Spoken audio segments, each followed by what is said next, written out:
시진핑 주석이 위태롭다라고 볼 수 있는 방증은 얼만큼 중국 안에서 시위가 늘어나는가. 올해 6월에 300건을 넘어서 집계 이래로 가장 높은 숫자가 나왔습니다. 컨센서스를 하회했습니다. CPI는 0.3, PPI는 마이너스 2.9. 물가가 이렇게 부진하다라는 건 결국에는 소비를 하고자 하는 수요가 없다라는 거거든요. 그래서 중국의 디플레이션 우려를 많이 걱정을 하셨던 건데 지금 중국 경제 상황은 진퇴양난입니다. 이 과정에서 그러니까 앞으로 나아가기에는 부채가 발목을 잡고 있고요.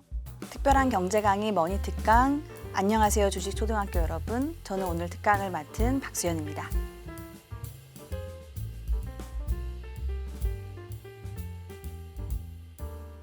의도는 굉장히 명확한 것 같습니다. 말씀 주신 것처럼 결국엔 중국 정부는 미국 대선이 누가 되는지를 결정해서 그 방향성에 따라서 재정 정책을 어떻게 할 건지 그리고 숫자를 재정 정책 규모를 얼만큼 가져갈 건지에 대한 판단을 하고 싶었던 것 같고요.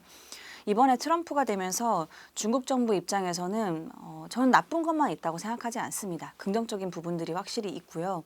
이 긍정적인 부분들을 앞으로 어떻게 중국이 풀어나갈지에 대한 고민을 굉장히 심사숙고를 한 것 같습니다. 강하게 소비 부양을 일단 먼저 할 건지 아니면 먼저 문제가 되고 있던 스텝 바이 스텝으로 단계별로 부채에 집중해서 부채를 먼저 정리해서 기초 체력을 좋게 하고 그 다음에 트럼프 대통령이 취임하면 이제 1월 1일 정도가 되는 거잖아요. 1월 이후에 취임하고 나서 중국은 3월 달에 양회라는 걸 합니다. 취임하고 중국에 대한 전략적 방향성을 미국이 정하고 언제 어떻게 미국이 중국에 대해서 관세를 부과할지를 보고 그 다음에 소비 부양을 어떤 방향으로 할 건지 순서를 이렇게 좀 바꿔서 설정을 한 것 같습니다. 그래서 지금 날짜가 바뀌고 이런 것들은 미국의 상황에 따라서 판단을 한 것 같다. 이렇게 좀 보여집니다. 네, 저도 그렇게 생각합니다. 해리스가 됐을 경우에는 굉장히 단순하지만 여기서 벗어나지 않는 중요한 이론이 뭐냐면 GDP를 구성하는 항목들을 보면 크게 4가지를 보거든요. 정부 지출, 그다음에 소비, 투자, 순수출 이렇게 4가지의 합을 GDP라고 보는데 해리스가 되면 미국의 민주당은 자유무역을 지향합니다. 그렇기 때문에 관세를 올리고 이런 식의 방식을 선택하지 않아요. 해리스가 되면 중국이 지금까지 해왔던 저가 수출이 지속이 가능하기는 합니다. 그렇기 때문에 소비 부양을 안 하는 건 아니겠지만 상대적으로 힘을 조금 뺄 수는 있겠다는 생각이 들었어요. 그래서 재정 부양 강도가 생각보다 조금 트럼프보다는 약해질 수 있겠다라는 판단을 했었고요. 트럼프가 되면 재정 부양의 강도가 좀 더 커질 수 있다고 봤고 이번에 선택적으로 먼저 부채 문제를 정리하고 그다음에 소비를 하는 쪽으로 순서가 제가 예상했던 거랑 좀 달라지긴 했지만 아까 말씀드렸던 4가지 GDP의 합을 결정하는 이 요소들을 봤을 때 결국에는 관세 올리면 순수출 가지고 GDP를 끌어올리는 전략은 굉장히 어렵습니다. 그러면 정부가 지출을 확대해서 내수 소비를 자극하는 방향으로 갈 가능성이 상당히 높겠다.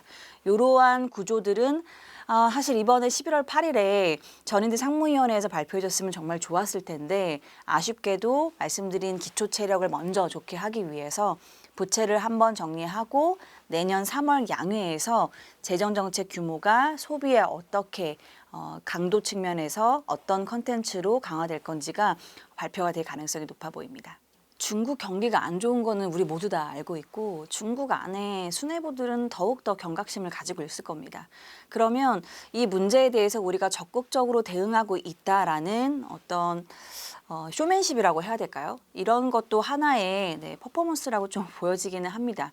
그냥 종이로 비공개 회의이기 때문에 이런 내용으로 회의가 결과가 공개가 됐다라고 이야기하는 것보다는 그래도 기자를 통해서 소통하는 방식으로 내용들을 공개하는 게 조금 더 정부의 적극성을 띨 수 있기 때문에 최근에는 중국이 연달아서 계속해서 기자회견들을 하고 있거든요. 재정부, 주택건설부 꾸준히 기자회견을 통해서 어떻게 경기에 대해서 긍정적인 방향으로 유도할 건지에 대한 정책 방향성을 알려주고 있는데요. 이번에도 그러한 전략에 의해서 기자회견을 한 것 같습니다. 네, 이번 전인대 상무위원회에서는 사실 크게 3가지를 기대했었습니다. 첫 번째는 어떻게 내수 소비를 부양할 건지, 두 번째는 어떻게 부동산 가격 하방 압력을 완화해 줄 건지, 마지막이 지방정부 채무를 어떻게 정리해 줄 건지, 이렇게 세 개가 시장에 기대하던 조합이었는데 아쉽게도 1번과 2번은 언급이 거의 없었습니다. 있긴 했지만 시장과 결국 우리의 관심은 우리 정부가 얼만큼의 재정을 투자해서 이 숫자가 나와야 이 숫자 가지고 재정이 이만큼 들어가면 궁극적으로 내년 경기가 얼만큼 좋아지겠구나라는 추정을 우리가 할 수 있는데 숫자가 발표가 안 됐습니다. 숫자는 모두 다 3번. 어떻게 지방정부 채무를 정리해 줄 건지 이쪽으로만 숫자가 공개됐고 이게 10조 위안 정도로 설정이 됐다라고 볼 수 있습니다. 중국은 경제도 그렇고 주식도 그렇고 소비랑 연결되어 있는 비중이 가장 큽니다. 그렇기 때문에 내수 소비를 자극하는 방향성이 이번에는 언급이 빈도가 낮았기 때문에 상대적으로 주식을 자극하기에는 조금 부족했다. 9월 말부터 강하게 주식시장이 올라갔던 이유도 중국 정부가 어떻게 소비 시장을 자극할 건지, 소비를 자극하려면 중국은 전체 가계자산에서 부동산 비중이 60%에 육박하기 때문에 부동산에 대한 언급들을 해줘야 되는데 시진핑 주석이 직접 얘기했죠. 주택가격 하락은 없다. 네, 그리고 나서 소비에 대한 어떤 진작채틀, 모기지 금리 낮춰주고 그다음에 일회성으로 보조금 주고 이런 것들이 나오다 보니까 시장이 강하게 위로 올랐던 건데요. 이번에는 그런 언급은 상대적으로 좀 적긴 했었습니다. 12월 경제공작회의도 중요한데요. 아까 제가 숫자가 중요하다고 말씀드렸잖아요. 지금 모두 다 중국 정부가 재정정책 규모를 얼마로 확대하는데 이거에 집중이 되어 있는데 경제공작회의는 숫자를 말해주는 회의가 아닙니다.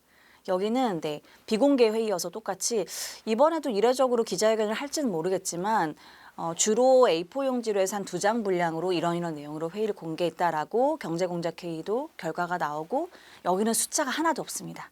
다 어떻게 2025년 내년에 재정정책을 가져갈지 통화정책을 가져갈지를 얘기해 주는데 앞에 단어가 중요하긴 합니다. 수식어. 요걸 가지고 톤을 우리가 좀 생각해 볼 수 있거든요. 주로 중국 정부가 사용하는 건 적극적인 재정정책, 온건한 통화정책을 얘기하는데 조금 더 이 앞에 수식어가 톤이 좀 올라간 단어로 교체가 되면 시장이 환호할 가능성이 있긴 합니다. 중국이 일당 독재다라고 우리가 알고 있는데 사실상은 1인 독재 시스템으로 넘어가고 있죠. 시진핑 주석이 본인이 정치적인 영향력, 이건 국제 정치에서도 그렇고요. 그다음에 경제 안에 대부분의 이슈들을 혼자서 컨트롤을 하고 있습니다. 시진핑 주석 3년임 전에는 총리가 주로 경제와 금융시장 관련되어 있는 것들을 장관했었거든요. 지금 굉장히 다른 프레임으로 넘어와 있고 1인 독재는 본인이 장기 연임을 할 수 있도록 헌법을 바꿨기 때문에 사실상 가능하다라고 보고요. 그러면 시진핑 주석이 위태롭다라고 볼 수 있는 방증은 얼만큼 중국 안에서 시위가 늘어나는가. 저는 좀 그렇게 보고 있습니다. 놀랍게도 중국의 시위 건수가 발표가 됩니다. 당연히 중국 안에서는 발표가 안 되고요. 중국 안에서 발표가 되면 이분이 무사할 수가 없겠죠. 그래서 미국에 있는 차이나 디센트라고 하는 사이트에서 이분들이 중국에 있는 커넥션을 활용해서 얼만큼 시위 건수가 나오고 있는지 월간 기준으로 발표를 하는데 올해 6월에 300건을 넘어서 월간 한 달로 집계 이래로 가장 높은 숫자가 나왔습니다. 최근 우리나라 언론에도 보도가 됐었는데요. 중국의 청년들이 야밤에 자전거를 막 몰아서 하나의 도시를 이제 뛰어넘어서 이제 야간으로 주행하는 이러한 것들도 일종의 시위 성격이다라고 봐서 경찰이 20만 명이 몰렸다고 하더라고요. 네. 경찰들이 굉장히 경계감을 좀 드러냈다라고 하는데 공유 자전거를 그 사방에 있는 것들을 다 차단하고 뭐 이랬다고 하더라고요. 이런 것들이 실제 중국 안에서의 청년을 대두로 한 여러 가지 불안정한 심리들을 나타내고 있는 거고 이거는 당연히 저는 고용과 이 소비 심리랑 직결된다고 봅니다. 고용시장 내가 먹고 사는 문제가 힘들면 반발심이 생길 수밖에 없고 이건 시진핑 주석이 좀 위태롭다라고 볼 수 있는 거죠. 이건 반대로 시진핑 주석이 굉장히 적극적으로 중국 경기를 호전시키기 위한 정책을 마련할 수밖에 없다. 저는 이런 식으로 내년의 과정들을 좀 살펴볼 필요가 있다고 생각합니다. 저도 올해는 4.9% 정도로 전망을 하고 있기는 합니다. 다만 중국이 참 이게 어찌 보면 어려운 부분인데요. 모든 숫자를 굉장히 투명하게 공개하지는 않습니다. 통계를 일정 부분 조정할 수 있는 여력이 있기 때문에 이걸 통해서 5%를 만들 가능성도 있기는 해요. 다만 중국의 아까 GDP 구성하는 항목들 말씀드렸다시피 여기에서 순수출이 생각보다 나쁘지가 않습니다. 트럼프 되기 전에 관세 올리기 전에 빨리 중국이 여전히 세계 공장 역할을 하고 있는 건 맞거든요. 그렇기 때문에 중국에서 트럼프 당선 전에 수입할 수 있는 걸 빨리 하자. 최근에 중국 수출이 서프라이즈가 나왔습니다. 이런 것들이 연말까지 생각보다 순수출 기여도가 좀 높은 수준을 유지하면서 올해 5% 정도는 유지가 가능할 수도 있겠다. 트럼프는 내년 1월 이후의 이슈니까요. 그런 식의 전개를 중국 정부가 생각하고 있을 가능성이 있습니다. 지금 중국 경제 상황은 진퇴양난입니다. 네, 그래서 이 과정에서 그러니까 앞으로 나아가기에는 부채가 발목을 잡고 있고요. 뒤로 가기에는 아까 말씀드렸던 시위 건수들이 어마어마하게 생기고 있습니다. 그렇기 때문에 먼저 단계별로 발목을 잡고 있던 부채 문제를 정리를 하고 그 다음에 몸집이 좀 가벼워지면 이제 달리기가 굉장히 쉬워지기 때문에 발목을 잡고 있던 이 모래주머니를 떼어내고 그 다음에 빨리 달리기 위해서 내수 소비를 자극하기 위한 방향이 내년 3월 양회에서 조금 더 명확하게 보일 것 같습니다. 중국이 우리나라 영향을 좀 살펴보면 최근에 조금 이야기가 들어가긴 했지만 지난해부터 올해 연초까지만 해도 알리익스프레스 그 다음에 테무, 쉬인 이런 것들이 굉장히 화두였잖아요. 이러한 플랫폼들의 키워드는 초저가죠. 이렇게 해외로 초저가 물량들이 나오는 이유는 뭐냐면 중국 안에서 초저가가 엄청 팔리고 있기 때문에. 초저가의 가장 큰 컨셉은 뭐냐면 박리담회입니다. 많이 최대한 팔아야 이 싸게 파는 거에서 이윤을 최대한 가져올 수 있기 때문에 양적 팽창이 굉장히 중요해요. 그러다 보니 중국 안에서 많이 만들어진 것들을 해외에도 팔고 있는 겁니다. 즉 중국에서 초저가가 굉장히 성행을 하고 있다는 거예요. 그러면 이 초저가 카테고리가 단순히 이러한 소비재 카테고리만 일어나는 건 아니고 말씀 주신 이제 마시는 거, 뭐 입는 거부터 시작해서 모든 품목들이 그렇게 형성이 될 가능성이 있고 그래서 중국의 지금 이 초저가 트렌드가 말씀 주신 이 밀크티까지도 확장돼서 영향을 주고 있다. 내년에는 3월에 양회에서 중국 소비 부양책이 나오고 나면 이런 질문들을 많이 주세요. 그럼 다시 우리나라에 들어와서 화장품 소비 많이 하고 럭셔리 소비하고 이런 거 하는 거 아니냐. 그러진 않을 것 같습니다. 왜냐하면 소비라는 건 관성이 있거든요. 그러니까 한번 굉장히 싼 것에 익숙해지고 나면 갑자기 럭셔리 프리미엄 소비로 가기는 어렵습니다. 그래서 내년에는 초저가에서 이 중저가 정도 레벨로 중국의 소비가 조금 개선되는 요 정도로 눈높이를 보시는 게 맞을 것 같습니다. 일단 대표적으로 물가를 보시는 걸 말씀드립니다. 실제로 지난 토요일 날 물가가 또 나왔는데요. 컨센서스를 하회했습니다. CPI는 0.3, PPI는 마이너스 2.9. 모두 다 컨센서스를 하회해서 상당히 부진한 모습이었습니다. 물가가 이렇게 부진하다라는 건 결국에는 소비를 하고자 하는 수요가 없다라는 거거든요. 그래서 중국의 디플레이션 우려를 많이 걱정을 하셨던 건데 이러한 것들이 아직은 브레이크가 걸리고 있지는 않다. 이것도 시진핑 주석이 직접 나와서 여러 가지 정책에 대한 전향적인 이야기들을 안 했으면 사실 중국에 대한 굉장히 비관적인 시나리오를 말씀드리는 게 맞는데 중국은 주석의 역할이 지금 굉장히 중요해진 사이클은 맞고요. 직접 나와서 경기 하방 압력에 대해서 인지를 하고 있다.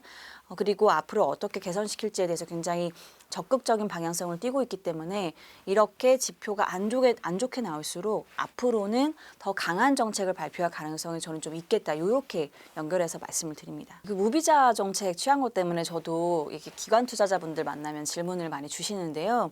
이게 대단히 우리나라랑 어떤 정치적인 관계에서 화해의 제스처를 내비치는 건 저는 좀 아니라는 생각은 들긴 합니다. 말씀 주신 것처럼 중국 안에서 이 인바운드 여행객들이 늘어나면 소비를 자극할 수 있는 부분들이 있기 때문에 뭐 중소상공인이나 이런 분들은 외국 관광객들이 들어오면 아무래도 조금은 좋아지는 개선 사이클로 들어갈 수가 있죠.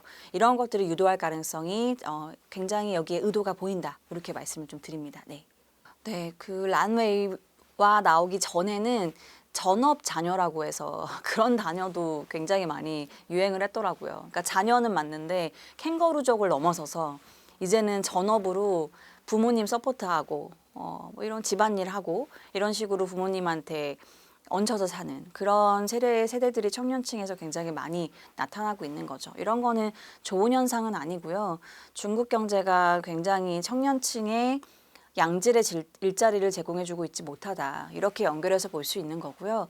앞으로 요거랑 연결해서 제가 좀 말씀드리고 싶은 거는 청년층의 일자리를 많이 제공하는 건 압도적으로 중국의 플랫폼 기업들이었습니다. 대부분 청년층들은 화이트 칼러이기 때문에 대졸자이기 때문에 생산 직군으로 많이 넘어가지 않습니다. 제조업이랑 어느 정도 연관은 되어 있지만 가장 큰 비중은 플랫폼 기업들이랑 좀 연결이 되어 있었어요.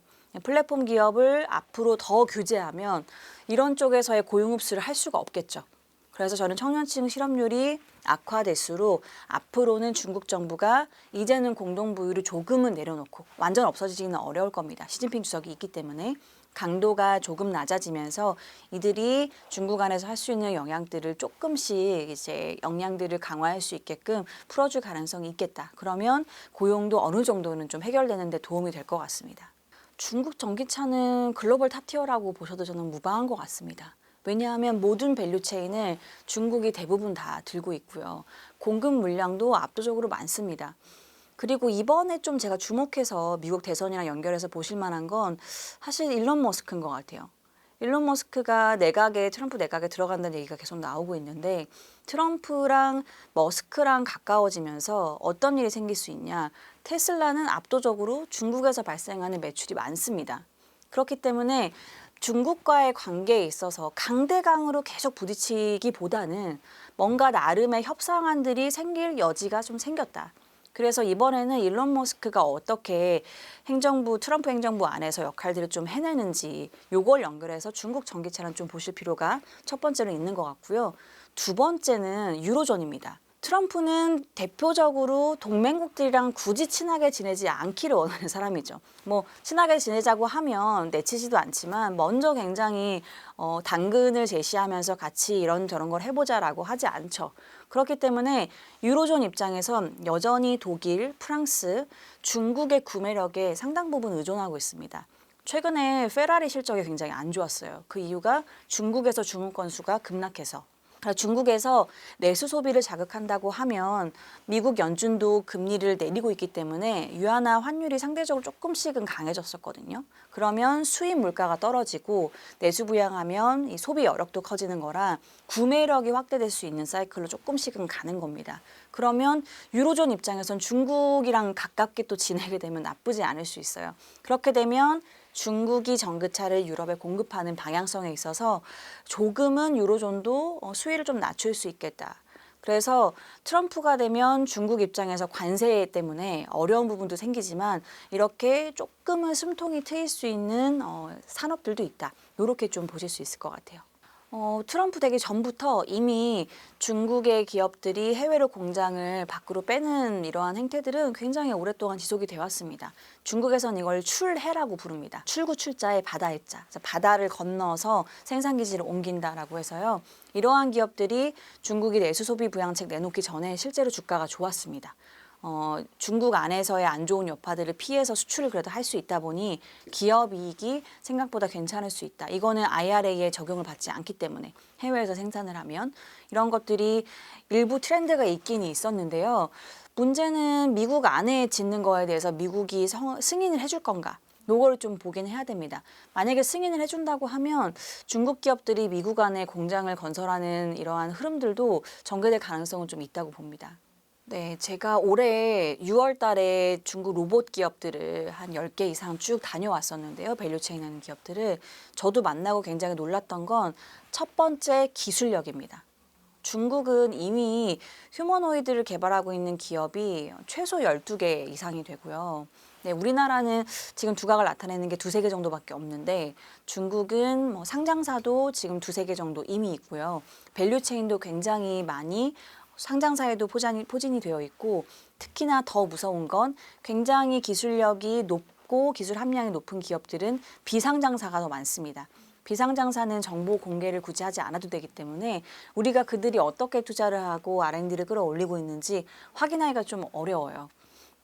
근데 이런 기업들 기술력이 상당히 높다라고 알려져 있고 기술력이 좋고 여기에 두 번째로 무서운 건 싸다는 겁니다.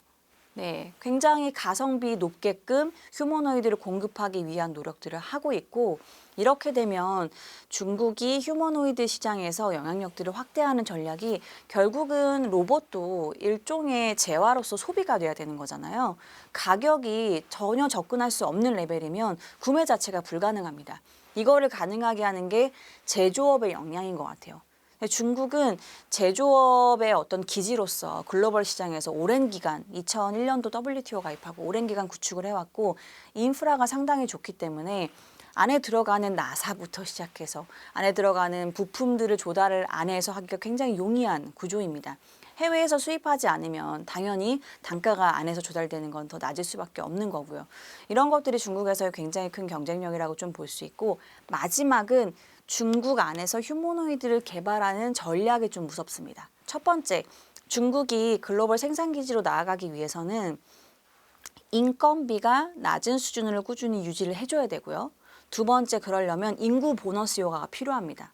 고용도 결국에는 수요와 공급의 논리에서 움직이는 거라 인구가 절벽으로 가면 인건비가 올라갈 수밖에 없습니다. 일할 수 있는 사람이 적어지니까요. 그런데 로봇은 꾸준히 인구 보너스 효과를 만들 수 있는 주체가 될 수 있죠. 특히나 휴머노이드는 네, 사람의 뇌 역할을 하는 사실 이 AI 기능이 들어간 로봇이기 때문에 실질적으로 모든 것들을 대체하지 못해도 앞에 있는 미세한 굉장히 정교한 기술을 빼고 나서는 이들이 대체할 수 있는 영역들이 앞으로 많이 생길 겁니다. 그러면 인건비를 통제하기에 굉장히 좋은 게 로봇입니다. 이런 것들을 중국이 앞으로 그리고 있는 그림인 거고요. 상당히 좀 가능성이 있다고 보여집니다. 그리고 앞에 생산기지 이전도 말씀 주셨는데 생산기지 이전할 때는 어차피 중국 사람 고용 못합니다.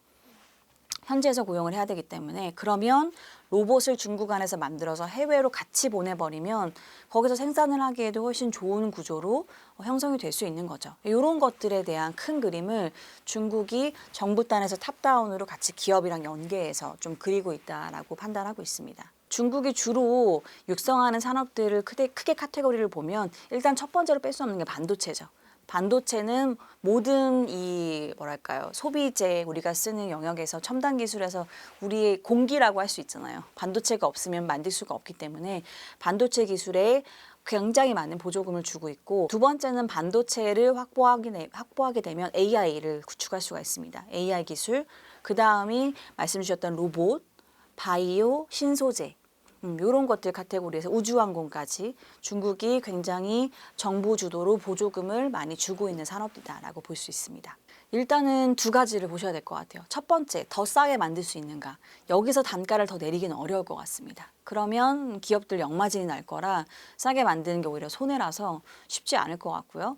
두 번째는 아까 그 트럼프 관세 말씀드리면서 언급했던 게 환율인데 환율이 꾸준히 약세로 가줘야 수출을 하기 좋습니다. 수출의 가격 경쟁력을 사실 환이 가장 큰 영향력을 발휘하기 때문에 연준이 금리 인하 사이클에 들어왔으면 중국이 환이 추세적으로 약세로 가기는 어렵습니다. 그렇기 때문에 이러한 상황에서는 중국의 저가 수출로 경기를 버티는 거는 이제는 좀 일단락 됐다라고 보시는 게 맞는 것 같아요. 로컬 자금들이 실제로 좀 많이 들어왔고요.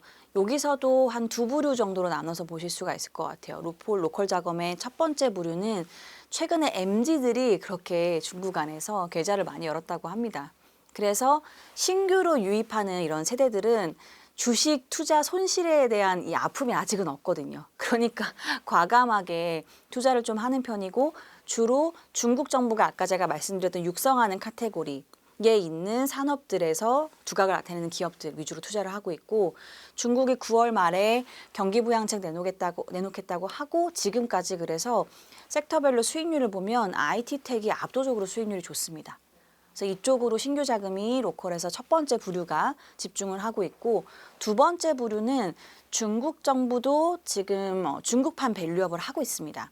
중국판 밸류업을 하는 여러 가지 지원 방안이 있는데 첫 번째로 금융사들한테 우리가 자금을 일정 부분 수합해 줄 테니까 이 수합해서 확보한 자금을 가지고 주식만 사라고 정부가 직접적으로 지시를 했고요. 수합을 할 때 담보물이 필요한데 이거는 국채라든지 뭐 회사채 이렇게 우량한 물 위주로 가지고 오면 이걸 가지고 유동성을 대출해 주고 수합 레이트 금리가 뭐 한 1.2% 정도가 됩니다.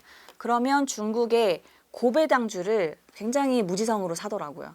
왜냐하면 중국의 배당주의 이거 수익률을 보면 3% 후반에서 4% 중반 요 정도에서 형성이 됩니다. 그러면 안에서 수익률이 무난하게 2%에서 3% 정도를 확보할 수 있기 때문에 위험한 쪽에 투자 굳이 하지 않고요. 정부가 빌려준 돈이고 저리로 받았기 때문에 고배당으로 자금이 기관 주도로 좀 들어가는 게 있고 여기 또 연결해서 결국에는 이러한 중국판 밸류업에서 중요한 건 어떻게 주주 환원을 하는 건지에 대한 연결고리가 중요한데 그래서 중국 정부가 예를 들어서 상장사가 우리 자사주 매입하고 싶어요. 근데 돈이 좀 유동성이 부족해요라고 하면 상장사 대상으로 상업은행이 대출을 해줘라. 근데 이 대출 자금은 상업은행이 부담하지 않고 상업은행이 다시 인민은행에 요청하면 인민은행이 우리가 그 자금은 주겠다라고 얘기를 했고 그게 그래서 재대출이라고 합니다. 대출을 한 번 거쳐서 받게 해준다. 그러면 이렇게 대출받은 자금은 자사주를 사게 됩니다. 자사주를 사든 아니면 이렇게 배당주를 사든 다들 주식에서는 매수 주체로 들어오는 거라 중국 주식의 이 하방을 막아주는 데는 상당히 좀 긍정적일 것 같고 신규 매수 주체들은 주로 아까 말씀드린 정부가 육성하는 산업들 위주로 많이 자금이 좀 들어오고 있습니다. 아직까지 예금 규모를 역전해서 주식 쪽으로 자금이 갔다고 보기는 어려운데요.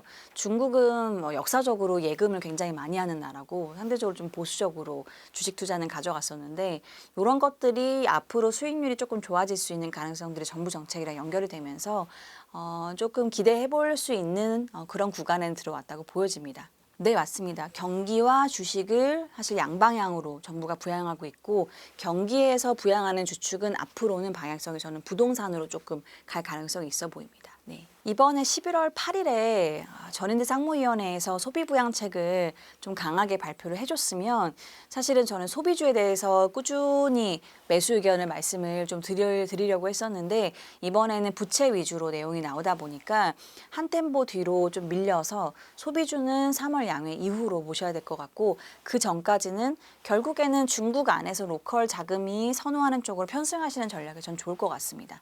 그래서 정부가 육성하는 방향 IT텍 괜찮을 것 같고요. 지수로는 스타 50이라고 하는 지수가 있습니다.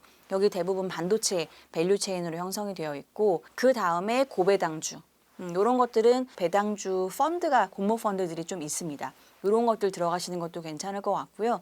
그 다음으로는 우리나라엔 없지만 후성강통이라고 해서 중국 본토에 상장된 걸 투자할 수 있는 로직이 있는데 요거는 우리나라 증권사 MTS 들어가시면 직접 중국 종목 치시면 투자가 굉장히 편하게 가능하신데요. 중국 현지에 상장되어 있는 AI ETF, 그다음에 통신 장비 ETF가 있는데요. 이런 쪽도 IT텍이랑 같이 연결해서 보시는 전략 괜찮을 것 같습니다. 그래서 로봇 관련된 ETF나 공모펀드 같은 게 있으면 좋은데 아쉽게도 딱 중국 컨셉으로 해서 이렇게 되어 있는 상품들은 없더라고요. 네, 그래서 스타 50에 들어가시면 대부분 연결이 되어 있는 종목들이 스타 50에 많이 상장이 되어 있기 때문에 스타 50을 그냥 로봇이랑 연결해서 보셔도 괜찮을 것 같습니다.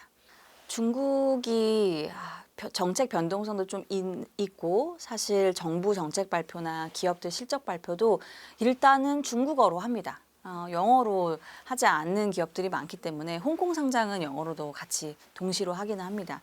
그래서 굉장히 실시간 정보를 확인하시기가 어렵기는 해요. 그렇지만 중국장은 여전히 정책을 봐야 됩니다. 왜냐하면 대표적으로 제가 인도도 같이 보기 때문에 인도랑 중국이랑 가장 좀 비교해서 말씀드릴 수 있는 차트가 뭐냐면 중국은 전체 주식시장 상장사에서 80% 이상이 국유 기업입니다. 근데 인도 같은 경우에는 상장사에서 90% 이상이 민간 기업이에요. 그러다 보니까 인도도 당연히 정부 정책이 중요하지만 이 정책에 따라서 어떻게 기업들이 움직이는지를 보셔야 되는 게 더 중요하고요. 중국은 정부가 어떻게 정책 방향들을 제시하고 있는지가 너무나 중요합니다. 여기에 따라서 기업 이익도 연결돼서 굉장히 변동성이 크게 나타나기 때문에 정부가 어떻게 정책을 내는지 당연히 저희도 자료를 낼 거고 언론에서도 보도가 계속 되고 있으니까 이런 것들을 확인하셔서 정책 방향성을 따라가시는 전략이 좋을 것 같고 아까 왜 주식 매수하는 쪽에 자금을 준다고 정부가 말씀드렸잖아요. 이거 대부분 지수 ETF를 좀 사게 합니다. 그래서 중국에 상장되어 있는 CSI 300이라고 하는 대표 지수가 있는데 요거나 A50 이거는 CSI 300은 상해 심천 상장되어 있는 시가총액 상위 300개, A50은 상위 50개라고 보시면 됩니다. 요렇게 같이 좀 보시는 전략이 어떨까. 네, 중국 부동산 시장이 굉장히 특이한 구조입니다. 토지는 기본적으로 정부가 소유를 하고 있고요. 그래서 사용권을 매각하는 겁니다. 사용권은 통상 70년으로 설정이 됩니다.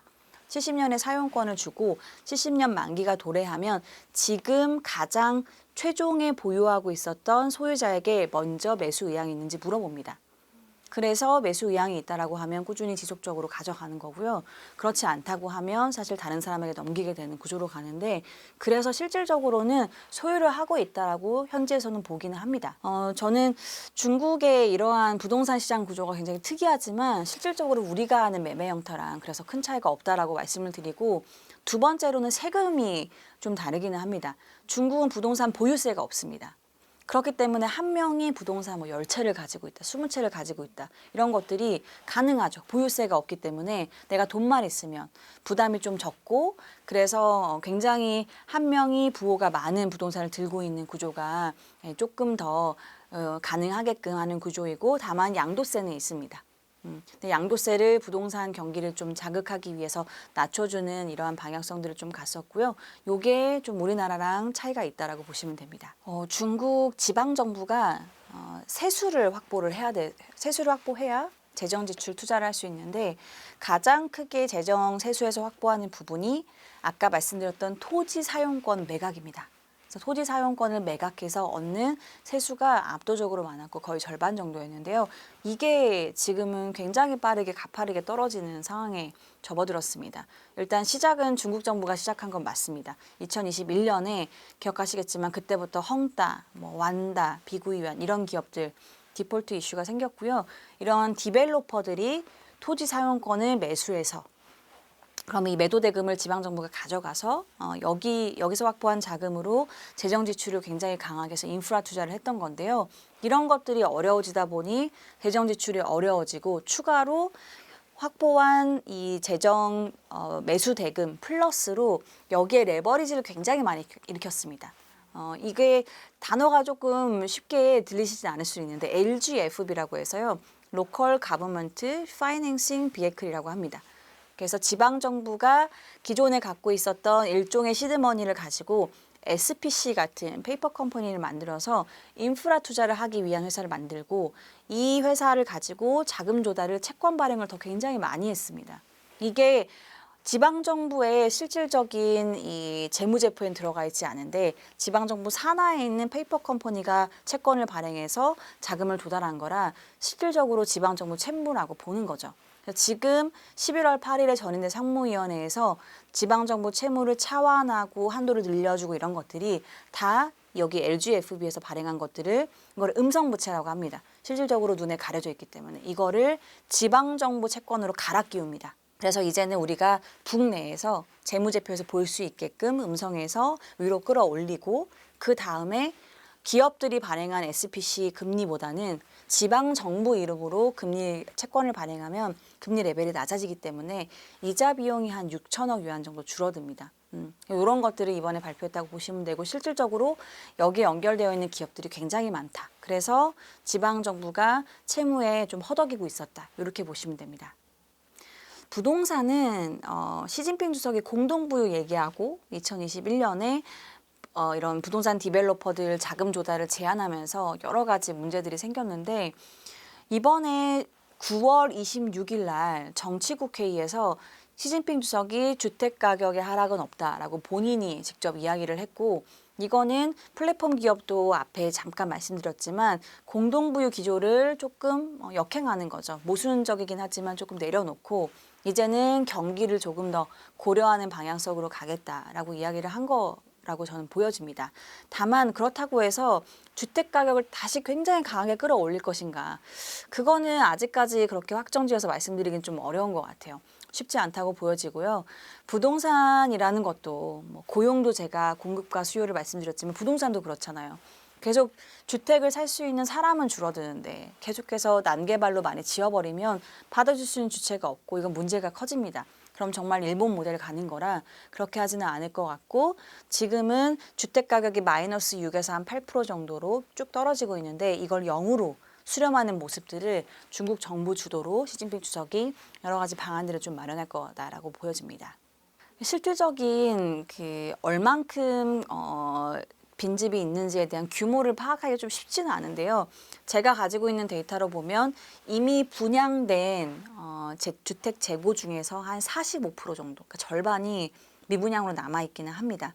이거를 정부가 모두 다 사주기는 어려울 것 같아요. 정부가 미분양 재고를 사주겠다라고 이야기는 이미 올해 4월부터 이야기를 하고 있었고요. 그 예산이 11월에 발표될 거다라고 기대했었는데 조금 아쉽게도 이제 3월로 미뤄졌다라고 보시면 될 것 같고 정부가 미분양 재고를 사주고 그러면 이제 수요를 자극해 주는 거죠. 재고를 좀 더 사서 여기서 가격 하방을 지지할 수 있게끔 하는 주체의 역할을 중국 정부가 하겠다. 그러한 노력들이 조금 더 윤곽은 내년 3월에 명확해질 거라고 보여집니다. 네, 그럼요. 중국 주택 토지 매매 그리고 건수 같은 것들을 전년 대비로 보면 9월 말부터 올라가는 곡선들이 굉장히 기울기가 명확하게 형성이 되고 있습니다. 시진핑 주석이 얘기했던 내용이 어느 정도는 작용을 하고 있는 것 같고요. 이런 게 매매 건수가 늘어나면 당연히 여기서의 가격이 올라갈 수 있는 여지들도 생기는 거라 지금은 조금 구축 위주로 신축 아파트들이 이제 미분양 재고가 많은데 기존 주택 위주로 조금 매매가 일어나고 있고 신축에 늘어나는 그림은 내년 3월 양회에서 얼만큼 미분양 주택을 정부가 사줄 건지의 그림이 조금 더 확대되는 쪽으로 가게 되면 이제는 기존 주택에서 좀 신축 쪽으로 매매가 많이 늘어나지 않을까 그렇게 좀 보고 있습니다. 일단 첫 번째로는 계속 말씀드렸던 미분양 재고를 정부가 얼만큼 어떻게 해소해 줄 건지가 굉장히 중요한 것 같고요. 두 번째로는 중국 정부가 이미 발표를 하기는 했는데 모기지 금리를 신규로 받는 사람들은 금리를 쭉 내려줘 왔던 게 3년 정도 지속이 됐고 최근 들어서는 뭘 하고 있냐면 이미 모기지 주택을 받았는데 모기지 금리를 받았고 여기에 금리를 차환해서 대출을 대환해서 지금 들고 있는 금리가 얼마다라고 하면 여기서 50bp를 내려주는 쪽으로 가고 있습니다. 그렇게 되면 내가 매달 내야 되는 이자 비용이 꾸준히 떨어지는 거라 이런 쪽들은 소비를 진작하는 데 긍정적인 영향이 있을 것 같고 앞으로 추가로 차환해주는 그림들도 조금 나타날 가능성이 있어 보입니다. 중국이 트럼프가 되면서 여러 가지 수출에서의 장벽이 생기고 어려움이 있을 수 있다. 이러한 내용들이 많이 나오고 있고 저도 동의합니다. 그러면 이 정책에 따라서 중국이 대응 방안을 적극적으로 내놓을 건지 아니면 여기서 수수방관을 할 건지 이거를 일단 판단하시고 주식을 들어가는 게 좋을 것 같은데 9월 말에 급등을 보면 물론 급등하고 조정이 나왔지만 급등은 30%에서 50% 정도 했고 조정이 지금 10에서 한 20% 정도 나왔습니다. 그러니까 아직까지 급등 이후에 이 불이 꺼지지 않았다라는 건 정책에 기대감이 있다라는 거고 급등해서 섹터들 이 수익률을 보면 말씀드렸던 정부가 육성하는 쪽으로 자금이 많이 들어가고 있고 트럼프 1기 행정부 때의 그림을 보시고 중국을 투자하시면 저는 좀 좋을 것 같아요. 뭐냐면 미국이 중국에 대해서 꾸준히 지속적으로 압박하고 있는 쪽, 이쪽은 중국이 더 육성을 해야 될 가능성이 높습니다. 이게 결국엔 IT택이 되는 거예요. 미국이 압박할수록 중국은 더 육성을 할 수밖에 없습니다. 중국은 외국인 자금 비중이 6%밖에 안 됩니다. 다 로컬 자금들이 움직이는 시장이기 때문에 로컬 자금은 그러면 우리가 정부가 육성하는 방향에 따라서 이쪽의 기업들을 사야지라는 로직이 움직일 수 있습니다. 그러면 우리는 거기에 따라서 투자를 하는 전략 저는 괜찮다라고 말씀드리고요. 두 번째로는 미국이 중국에 대해서 수출을 어렵게끔 압박을 할수록 결국 내수를 자극하는 방향으로 저는 갈 수밖에 없다라고 봅니다. 그러면 내수 소비가 우리가 왜 투자할 때 기업 이익이랑 밸류에이션 멀티플 두 가지를 보잖아요.